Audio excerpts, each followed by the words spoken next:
Hi everybody, welcome back to the channel. आज की video बहुत ज़्यादा इंपॉर्टेंट होने वाली है क्योंकि कनाडा और इंडिया को लेकर बहुत बड़ी इमिग्रेशन की अपडेट सामने आ रही है। रिपोर्ट्स के अकॉर्डिंग कनाडा स्किल्ड वर्कर्स और इंटरनेशनल टैलेंट को अट्रैक्ट करने के लिए नए वर्क परमिट के अपॉर्चुनिटीज़ के ऊपर फोकस कर रहा है, जिसका डायरेक्ट इम्पैक्ट इंडियन स्टूडेंट्स और वर्कर्स पर भी बढ़ सकता है।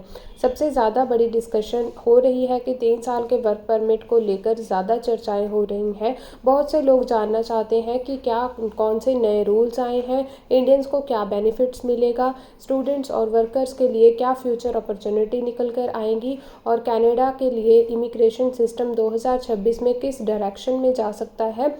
तो ये वीडियो कम्प्लीटली आप लोगों के लिए देखनी बहुत ज़्यादा ज़रूरी है। सबसे पहले बात करते हैं कनाडा का फोकस स्किल्ड वर्कर्स पर आखिरकार क्यों है। तो कनाडा की इकोनॉमी जो है वो हेल्थ केयर, कंस्ट्रक्शन, टेक्नोलॉजी और स्किल्ड ट्रेड्स के ऊपर ज़्यादा से ज़्यादा काम करती है, जिस वजह से उनको वर्कर्स की ज़रूरत रहती है। इसीलिए कनाडा की कंटिन्यूसली इमिग्रेशन सिस्टम को अपडेट कर रही है ताकि कनाडा स्किल्ड इमिग्रेशन के साथ साथ इंटरनेशनल स्टूडेंट्स को भी वर्क फोर्स में इंक्लूड किया जा सके। इंडियन स्टूडेंट्स और प्रोफेशनल्स ऑलरेडी कनाडा में सबसे बड़े इंटरनेशनल कम्युनिटी में से एक हैं। हर साल लाखों इंडियंस जो हैं वो स्टूडेंट वीज़ा, वर्क वीज़ा के थ्रू कनाडा जाते हैं। 2026 में यहाँ पे मेजर फोकस किए गए हैं, जहाँ भी आप लोगों को जो है बताना ये ज़रूरी है कि स्किल्ड वर्कर्स के कैंडिडेट्स, हाई डिमांड ऑक्यूपेशन वाले कैंडिडेट्स और साथ ही साथ कैनेडियन वर्क एक्सपीरियंस वाले लोग और लॉन्ग टर्म इकोनॉमिक जो कंट्रीब्यूशन करते हैं उन लोगों पर फोकस रहने वाला है। इस वजह से कनाडा वर्क परमिट के पाथवेज और पीआर सिस्टम में भी ज़्यादा चेंजेस डिस्कस किए जा रहे हैं। 3 साल के वर्क परमिट का एक्चुअल मीनिंग क्या है? तो जी बहुत सारे लोग कंफ्यूज हैं कि क्या कनाडा का 3 साल का वर्क परमिट ऑटोमेटिकली आपको मिल जाएगा। तो रियलिटी ये है कि कनाडा में अभी already post graduation work permit system exist करता है, जिसमें एलिजिबल स्टूडेंट्स को मिनिमम 3 साल तक का ओपन वर्क परमिट मिल सकता है।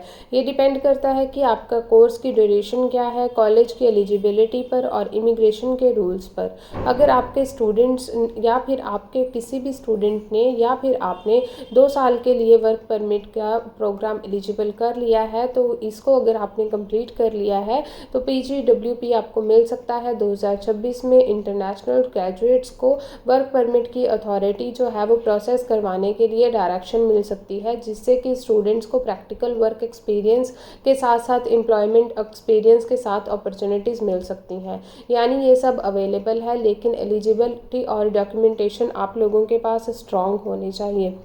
स्टूडेंट्स अब सिर्फ कनाडा में क्वांटिटीज़ के तौर पर नहीं आएंगे, बल्कि उनको क्वालिटी के एप्लीकेंट्स चाहिए, फिर चाहे वो स्टूडेंट्स हों, वर्क परमिट्स हों या फिर पीआर होल्डर्स हों। पिछले कुछ सालों में इंटरनेशनल स्टूडेंट्स के नंबर बहुत ज़्यादा इंक्रीज़ हो गए थे, जिसकी वजह से हाउसिंग और जॉब मार्केट पर बहुत ज़्यादा प्रेशर पड़ा था। अब गवर्नमेंट का फोकस है जेन्युइन स्टूडेंट्स को स्किल्ड वर्कर्स और एम्प्लॉयड फोकस्ड वर्कर्स के ऊपर ही कंट्रोल्ड इमिग्रेशन रखना। इंडियन स्टूडेंट्स का इसमें जो है वो स्मार्ट प्लानिंग आप लोगों को करनी होगी।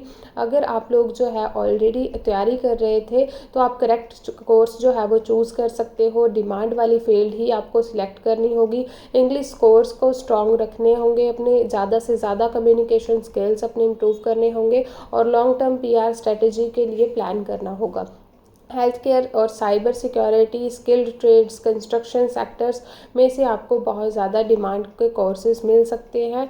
इसके साथ हम बात करते हैं परमानेंट रेजिडेंसी की। कनाडा इमिग्रेशन का मॉडल काफ़ी हद तक वर्क परमिट के बेस पर हो जाता है, यानी कि अगर आपके पास ऑलरेडी वर्क परमिट है तो आप अपनी परमानेंट रेजिडेंसी के लिए कुछ सालों में प्रूव हो सकते हो, अगर आपका कोई भी लीगल रिकॉर्ड बुरा ना हो। तो ये थी आज की वीडियो। उम्मीद करती हूँ वीडियो आप लोगों को अच्छी लगी होगी। आप मेरे चैनल के साथ जुड़ सकते हैं, मुझे सब्सक्राइब कर सकते हैं ऐसे ही नए वीडियोस देखने के लिए।